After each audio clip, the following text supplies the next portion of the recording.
Patients నిమ్స్కి వస్తూ ఉందని అధ్యక్ష. ప్రభుత్వం పెద్ద ఎత్తున మనకి అక్కడ తక్కువ ఖర్చుతో వైద్యం జరుగుతున్నటువంటి ఆలోచనతో నిమ్స్కి వస్తారు అధ్యక్ష. కర్నూలు నుంచి ఎమర్జెన్సీ అక్కడ కానప్పుడు హైదరాబాద్కి పేషెంట్స్ పంపిస్తే నిమ్స్కి రెఫర్ చేసి పంపిస్తే అక్కడ అంబులెన్స్లో మరి వెంటిలేటర్స్ లేవని గంటల కొద్దీ ఒక్కొక్క రోజు అయితే వన్ డే కూడా వెంటిలేటర్లు అక్కడ లభించక అక్కడనే ఉండిపోయేటటువంటి పరిస్థితి ఉంది అధ్యక్ష. మరి తప్పని పరిస్థితుల్లో ఇతర ఆసుపత్రులకు వెళ్ళి పెద్ద ఎత్తున డబ్బులు ఖర్చు పెట్టేటటువంటి లేనటువంటి వాళ్ళు ప్రాణాలు కోల్పోవాల్సినటువంటి పరిస్థితి కూడా ఏర్పడతా ఉంది అధ్యక్ష. మరి నిమ్స్లో కూడా సరైనటువంటి పూర్తి వైద్య సేవలు బీద వాళ్ళకు అందించే విధంగా కూడా మరి ఆ వెంటిలేటర్స్ని పెంచడమా, మరి ప్రజలకందరికీ కూడా అక్కడ వచ్చినటువంటి పేషెంట్స్కి ఏ విధమైనటువంటి ఇబ్బందులు కాకుండా ప్రభుత్వం చర్యలు తీసుకోవాలని చెప్పి సందర్భంగా నేను కోరుతా ఉన్నాను అధ్యక్ష. ఆరోగ్యశ్రీ కింద ముఖ్యంగా మరి మా ప్రాంతం నుంచి కర్నూలుకు పోయేటటువంటి పేషెంట్స్కి అందరికి కూడా మరి ఆరోగ్యశ్రీ కింద అన్ని రోగాలకు కూడా ఆరోగ్యశ్రీ వర్తించినట్టుగా చర్యలు తీసుకొని చెప్పి కోరుతా ఉన్నాను అధ్యక్ష. సంపత్ కుమార్ గారు, చిన్నారెడ్డి గారు ఒకసారి.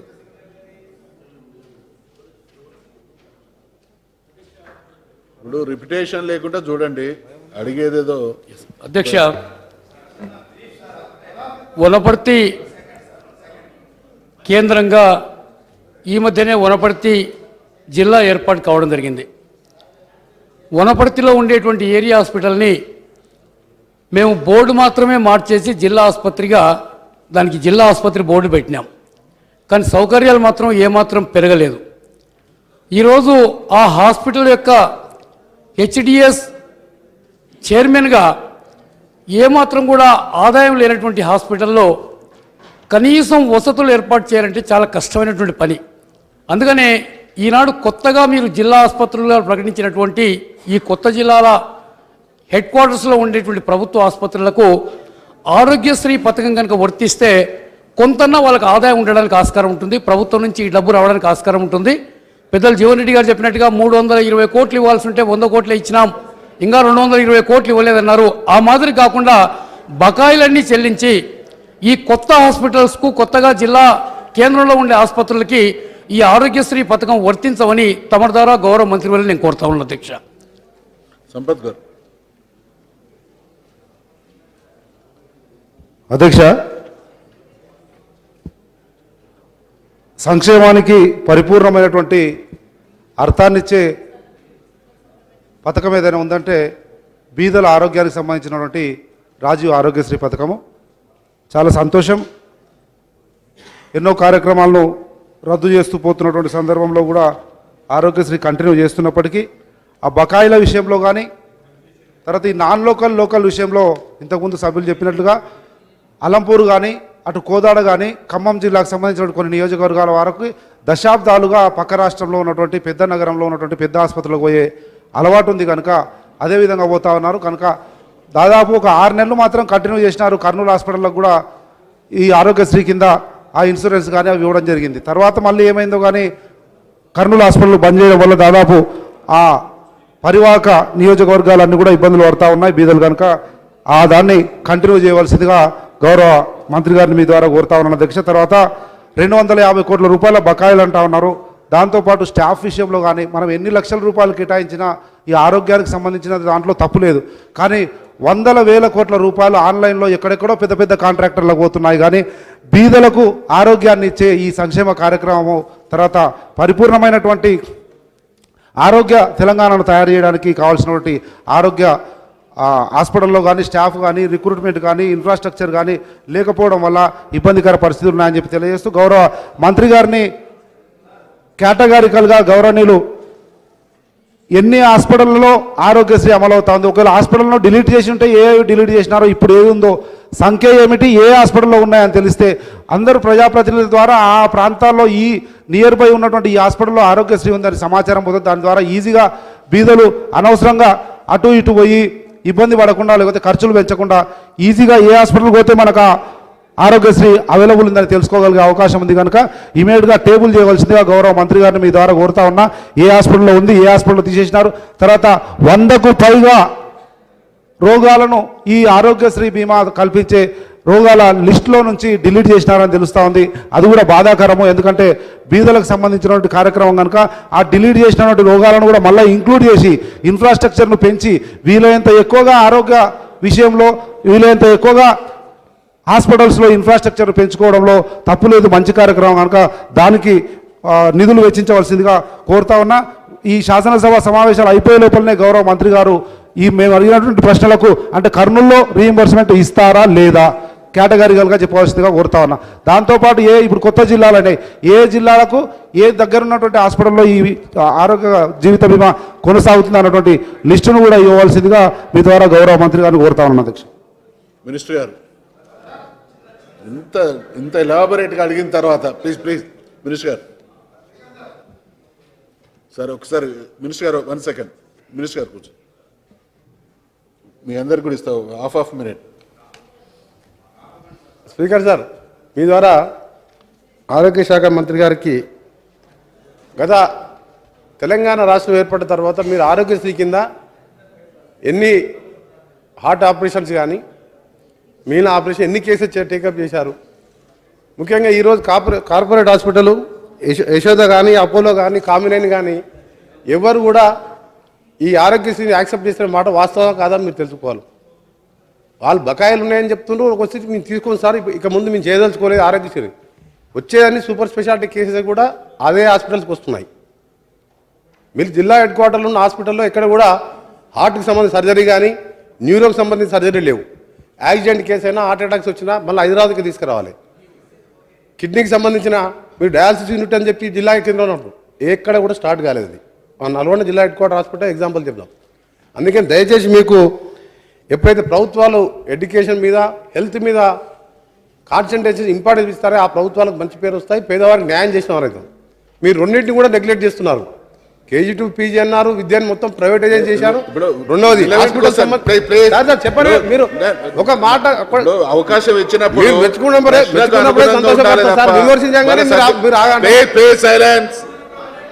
మీరు ఆరోగ్యశ్రీకి సంబంధించి ఆరోగ్యశ్రీ అనేది దేశంలో ఏ రాష్ట్రంలో లేకుండా సార్ 2004లో దేశంలో ఏ రాష్ట్రంలోని కార్యక్రమం మన రాష్ట్రంలో ఆ రోజు కాంగ్రెస్ ప్రభుత్వం ఒక డాక్టర్గా రాజశేఖర రెడ్డి గారు ఆలోచించి పథకాలు పెట్టారు. అమెరికా లాంటి దేశం కూడా మన 2010లో పెట్టారు హెల్త్ కేర్. అలాంటి కార్యక్రమం ఇవాళ అన్ని రాష్ట్రాలు చేస్తున్నాయి. కానీ మన దగ్గర కార్పొరేట్ హాస్పిటల్ స్ట్రైక్ చేయడం, ఆరోగ్యశ్రీ బంద్ చేయడం ఇది మంచి పద్ధతి అధ్యక్ష. ఎందుకంటే ఒక ప్రాణం పోయిన తర్వాత ఆ ప్రాణాన్ని దేవుడు కూడా తీసుకురాలేదు. పేదవారిని డబ్బున్న వాళ్ళు ఏ జబ్బు వచ్చినా బతున్నారు సార్. ఇలా పేదవాడు గుండె జబ్బు వస్తే 4 లక్షలకు అప్పు దొరకడు, డబ్బులు లేక చనిపోవాలి. ఆ పరిస్థితి రావద్దని మిమ్మల్ని మరో ఏంటంటే ఇక ముందు ఎక్కడ కూడా మీరు ఆ విధంగా తీసుకురావద్దు. మళ్ళీ ఇంకొక చిన్న రిక్వెస్ట్ సార్, 2014లో మన ప్రభుత్వం వచ్చిన కొత్తలో ముఖ్యమంత్రి గారు నల్గొండకు సంబంధించి సార్ మేము చెప్పాం, నల్గొండ నేషనల్ హైవే ఎక్కువ ఉన్నది, 180 కిలోమీటర్లు మన నల్గొండ జిల్లాలో ఉన్నది. ఒక సూపర్ స్పెషాలిటీ హాస్పిటల్ ఒక మెడికల్ కాలేజ్ అంటే ముఖ్యమంత్రి అనౌన్స్ చేశారు సార్. దానికి సంబంధించింది సార్, దానికి సంబంధించి చెప్తున్నాం. ఆరోగ్యశ్రీ క్వశ్చన్ మళ్ళీ ఇంకేదైపోతే ఎట్లా? ముఖ్యమంత్రి గారు నల్గొండలో medical college come super speciality hospital పెడతాం, హైవే మీద ఉన్నది, ఎక్కువ యాక్సిడెంట్ అవుతున్నాయని చెప్పి ముఖ్యమంత్రి గారు స్వయానా నేను పోయి కలిసిన తర్వాత వారు ఇమ్మీడియట్ ఆర్డర్లు ఇవ్వడం జరిగింది. కలెక్టర్కి ల్యాండ్ ఎక్వేషన్ చేయమని చెప్పడం జరిగింది నా ముందరనే. కానీ ఇప్పటి వరకు స్టార్ట్ కాలేదు. మళ్ళీ సిద్దిపేటకి ఇచ్చారు, సంతోషం ప్రభాకర్ సార్. సార్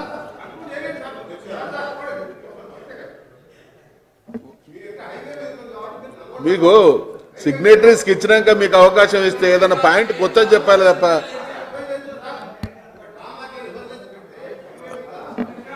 రోజు యాక్సిడెంట్ అవుతుంది సార్. దాని మీద ఆలోచించాలని ముఖ్యమంత్రి గారిని ఈ ప్రభుత్వం ద్వారా మంత్రి గారిని కోరుతున్నారు సార్. ప్రభాకర్ గారు రిలవెన్స్ ఉన్నది స్ట్రైట్ గా. అధ్యక్ష, ఆరోగ్యశ్రీకి చాలా ప్రాధాన్యత ఉన్నటువంటి మాట అందరూ కూడా గుర్తించారు అధ్యక్ష. పైగా పేదల పార్టీ వరం కూడా అధ్యక్ష.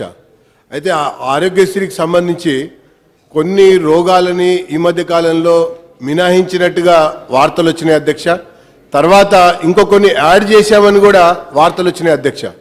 అయితే దీంట్లో ప్రభుత్వం స్పష్టత ఇవ్వాల్సినటువంటి అవసరం ఉంది. కన్ఫ్యూజన్ అనేది లేకుండా ఉంటే రోగికి చాలా న్యాయం జరిగేటువంటి అవకాశం ఉంది.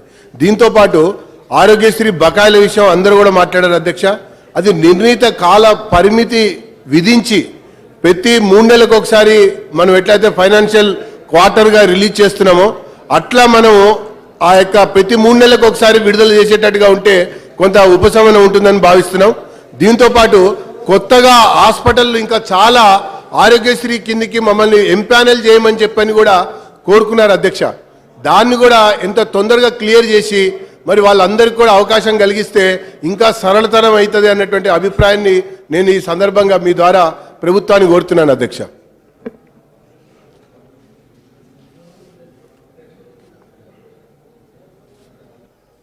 అధ్యక్ష, మీ ద్వారా మంత్రి గారికి విజ్ఞప్తి చేసేది, ఇప్పుడు కర్నూలు కానీ ఇటు మాకు సత్తుపల్లి కూడా ఆంధ్రప్రదేశ్ రాజధానికి 90 కిలోమీటర్ల దూరంలోనే ఉంది. అటు మా కాన్స్టిట్యున్సీ మొత్తం కానీ మధిర కానీ అషురాపేట కూడా రాజమండ్రికి దగ్గర ఉంది. మేము మీ ద్వారా మంత్రి గారిని కోరేది, ఆంధ్రప్రదేశ్ ప్రభుత్వంతో మాట్లాడి ఈ ఆరోగ్యశ్రీలో, ఎందుకంటే 300 కిలోమీటర్ల పైన హైదరాబాద్ రావాలి కాబట్టి వాళ్ళకి ప్రాణాలు కోల్పోయే ప్రమాదం ఉంది కాబట్టి వాళ్ళకి ఆంధ్రప్రదేశ్ ప్రభుత్వంతో మాట్లాడి ఆ రాజధానికి దగ్గరగా ఉన్న జిల్లాల తెలంగాణ ప్రాంత ప్రజలకు అక్కడ ఆరోగ్యశ్రీలో వర్తింపజేసే విధంగా మీరు ఒక సంప్రదింపులు జరిపి దాని మీద కూడా ఒక నిర్ణయం తీసుకోవాలని చెప్పి మీ ద్వారా మంత్రి గారి కోరుతూ, రెండవది నిమ్స్ హాస్పిటల్స్లో ఈ ఐసీయూ ఎప్పుడు పోయినా కూడా ఖాళీ లేకుండా పేషెంట్స్ని తిప్పుతున్నారు. ఈ ఆర్థోపెడిక్ యాక్సిడెంట్స్ అయినా లేదా బ్రెయిన్కి సంబంధించిన వ్యాధులు వచ్చినా ఐసీయూలో ఖాళీ లేకపోవటం వల్ల ఆ యొక్క అంబులెన్స్లో పెట్టుకొని సిటీ చుట్టూ తిరిగి ఎక్కడో పెద్ద హాస్పిటల్కి పోతే లక్షల రూపాయల నిరుపేదలు బిల్లులు చెల్లించలేక ఇబ్బంది పడుతున్నారు. అందుకని నిమ్స్ హాస్పిటల్స్లో ఈ ఐసీయూ మీద ప్రత్యేక దృష్టి పెట్టాలని చెప్పి విజ్ఞప్తి చేస్తూ, ఉద్యోగస్తులకు ఇచ్చిన హెల్త్ కార్డులు పనిచేయట్లేదు, పత్రికా విలేకరులు కూడా హెల్త్ కార్డుకి సంబంధించిన ఇప్పటివరకు ఇవ్వలేదు, వాటి మీద కూడా ఒక స్పష్టత తీసుకోమని చెప్పి మీ ద్వారా మంత్రి గారికి విజ్ఞప్తి చేస్తున్నా. మినిస్టర్ గారు.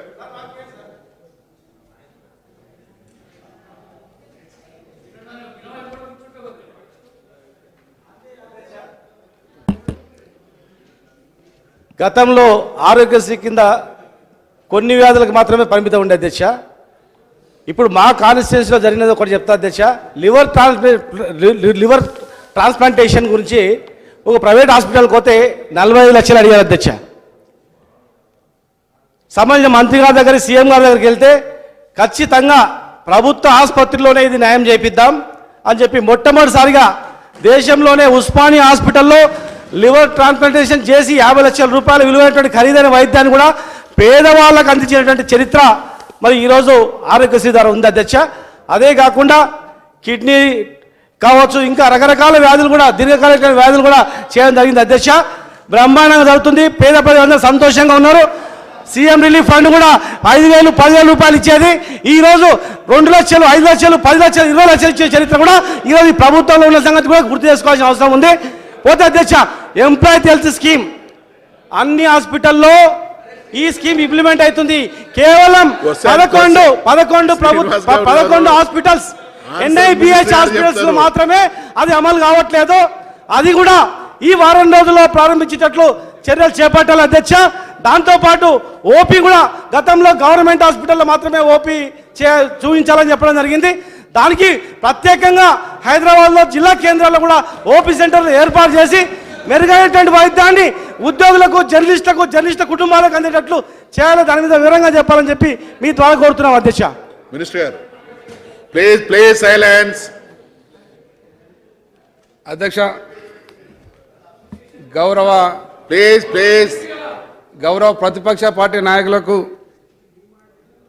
పేద ప్రజల పట్ల ఇంత కన్సర్న్ ఉండడం చాలా సంతోషం. వారిని అభినందిస్తున్నా అధ్యక్ష. ఆరోగ్యశ్రీ సేవలు ఏదైతే మా ప్రభుత్వంలో మేము స్టార్ట్ చేసినాం, మరి అవి ఇప్పుడు ఆపివేసిననే మాట చెప్పడం జరుగుతూ ఉంది. అది ఏమాత్రం వాస్తవం కాదు అధ్యక్ష.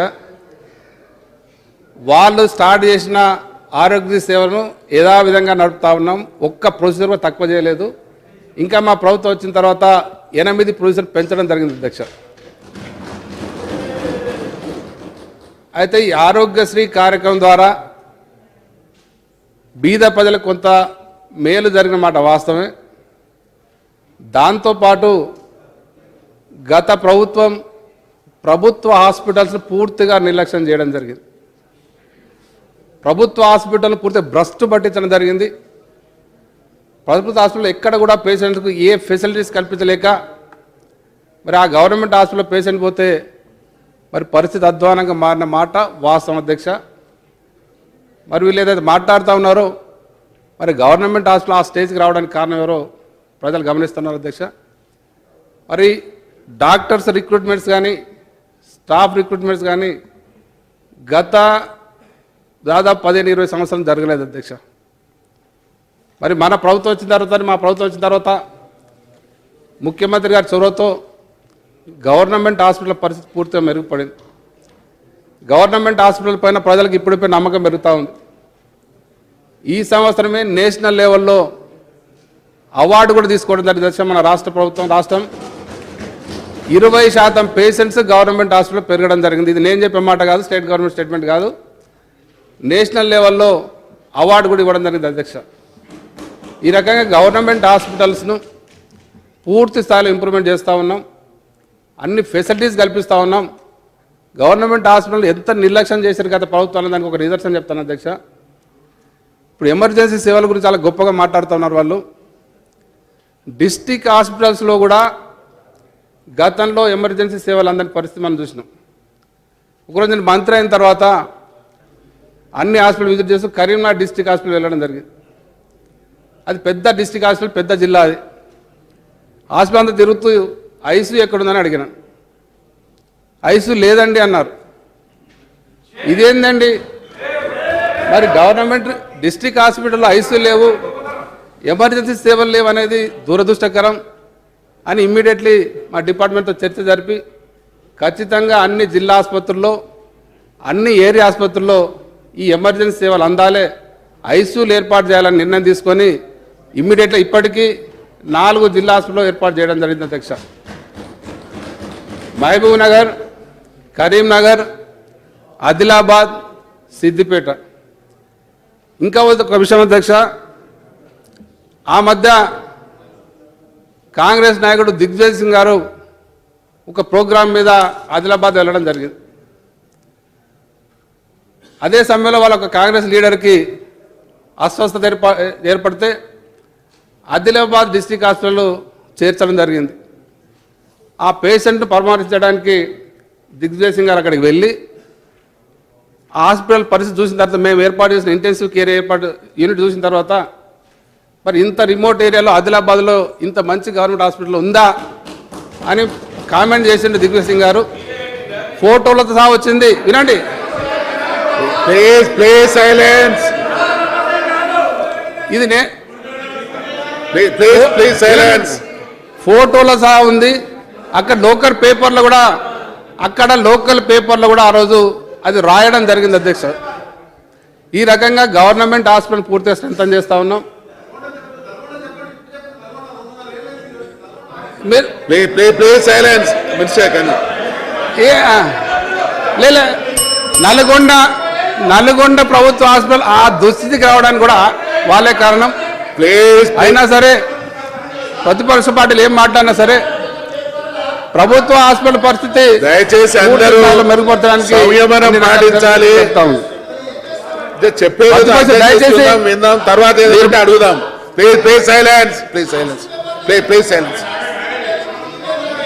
మీరు విన్న తర్వాత మళ్ళీ మాట్లాడండి. ఆరోగ్య ముఖ్యంగా ఈరోజు చర్చకు వచ్చిన సమస్య ఆరోగ్యశ్రీ సమస్య. అధ్యక్ష, ఆరోగ్యశ్రీ సేవలు యథావిధిగా కొనసాగుతున్నాయి. ఏదైతే అక్టోబర్ 3వ తారీఖు నుంచి 14వ తారీఖు వరకు దయచేసి అందరి గారు చెప్పనిస్తలేరు కదా, చెప్పని మీరు కూర్చోండి. దయచేసి ప్రతిపక్ష పార్టీ నాయకులకు ఓపిక ఉండాలి. మీరు అడిగిన ప్రతి క్వశ్చన్కి సమాధానం ఇవ్వడం జరుగుతుంది. మీరు అందరు కూర్చోవాలి.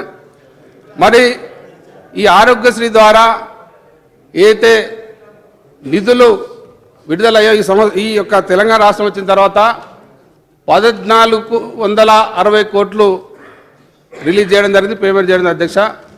దాంట్లో 260 కోట్లు గతంలో వీళ్ళు పెట్టిన బకాయిలు అధ్యక్ష. 260 కోట్లు పాత బకాయిలను కూడా తెలంగాణ వచ్చిన తర్వాత వారికి పేమెంట్ చేయడం జరిగింది. ఏదైతే అక్టోబర్ 3వ తారీఖు నుంచి 14వ తారీఖు వరకు కొన్ని హాస్పిటల్స్ మాత్రమే 322 హాస్పిటల్లో కేవలం 30 నుంచి 60 హాస్పిటల్, అంటే కొన్ని రోజులు 30 హాస్పిటల్, కొన్ని రోజులు 50, అట్లా కొన్ని ఓవరాల్గా 30 నుండి 60 హాస్పిటల్ మాత్రమే పాక్షికంగా చికిత్సను ఆపేయడం జరిగింది. ఎమర్జెన్సీ సేవలను పూర్తిస్థాయిలో అందించడం జరిగింది. ఆ సమయంలో ఏ పేషెంట్ కూడా ఇబ్బంది జరగలేదు, పూర్తిస్థాయిలో వాళ్ళ చికిత్స జరిగింది అందించారు, ఎక్కడ కూడా మరణాలు కూడా జరగలేదు. ఈ రకంగా మరి ఆరోగ్యశ్రీ విషయంలో గతంలో ఎట్లా నడుస్తుందో ఇంకా ఇంప్రూవ్మెంట్ చేసింది తప్ప ఇక్కడ కూడా దాన్ని తగ్గించలేదు, పూర్తి స్థాయిలో నడిపిస్తాం అధ్యక్ష. తర్వాత సోదరిమణి డీకరణ గారు అడిగినట్టుగా, మరి సంపత్ గారు అడిగినట్టుగా ఆ ఏరియా పేషెంట్స్ ఎక్కువ కర్నూలుకు పోయే అలవాటు ఉంది కాబట్టి, దగ్గర ఉంటుంది కాబట్టి తప్పకుండా అక్కడ ఆల్రెడీ ఇప్పుడు కర్నూలు హాస్పిటల్ ఎంపానల్మెంట్ ఉంది. మన పేషెంట్ ఎవరైనా అక్కడ చికిత్స అందుతుంది, వాళ్ళకి మేము పేమెంట్ కూడా అందిస్తాం జరుగుతుంది అధ్యక్ష. తర్వాత తొందరలోనే అలంపూర్ ప్రాంతంలో మొన్నే సీఎం గారు అనౌన్స్ చేయడం జరిగింది, 100 పడకల ఆసుపత్రి ఏర్పాటు చేసి అక్కడ చికిత్సను అందించడం జరుగుతుంది అధ్యక్ష.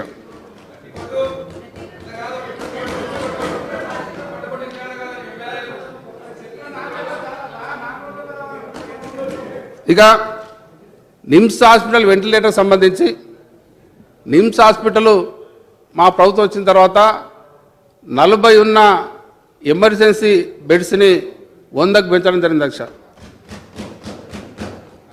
వీలంతవరకు దాన్ని పూర్తిస్థాయిలో ఇంప్రూవ్మెంట్ చేస్తూ ఉన్నాం. తర్వాత బీబీ నగర్ నిమ్స్ హాస్పిటల్ కూడా చాలా రోజుల పెండింగ్లో ఉన్న హాస్పిటల్ను ఓపీ సేవలు ప్రారంభించడం జరిగింది. తొందరలోనే ఐపీ సేవలు, తర్వాత ట్రామా కేర్ సెంటర్ కూడా అక్కడ ఏర్పాటు చేయడం జరుగుతుంది అధ్యక్ష. ఈ రకంగా ప్రభుత్వ పరంగా గవర్నమెంట్ సెక్టర్లో పూర్తి స్థాయిలో మన హాస్పిటల్ ఇంప్రూవ్ చేసి ప్రభుత్వ హాస్పిటల్ అన్ని చికిత్సలు అందే దిశగా ట్రాన్స్ప్లాంట్ సర్జరీస్ కూడా బీద ప్రజలకు ఏదైతే గవర్నమెంట్ సెక్టర్లో దీని ద్వారా మరి ఒకరొకరికి ₹1,00,000 మిగిలిన సేవలు జరుగుతున్నాయి అధ్యక్ష. ప్రైవేట్ హాస్పిటల్కి వెళ్తే 20 లక్షలు 30 లక్షలు ఛార్జ్ చేసే చికిత్సలను కూడా, ట్రాన్స్ప్లాంట్ సర్జరీస్ కూడా మరి ప్రభుత్వ హాస్పిటల్ చేయడానికి నిర్ణయం తీసుకొని ప్రభుత్వ హాస్పిటల్ ఆల్రెడీ చేస్తూ ఉన్నాం. అట్లాగే ఈ స్కీమ్లను కూడా అదనంగా ఆరోగ్యశ్రీలో కూడా చేర్చడం జరుగుతుంది అధ్యక్ష. మరి ఇవన్నీ కూడా ప్రభుత్వ పరంగా పూర్తి స్థాయిలో ఆరోగ్య రంగాన్ని అభివృద్ధి చేసి ఇంప్రూవ్ చేసి బీద ప్రజలందరూ కూడా మంచి వైద్యం అందించడం జరుగుతుంది అధ్యక్ష.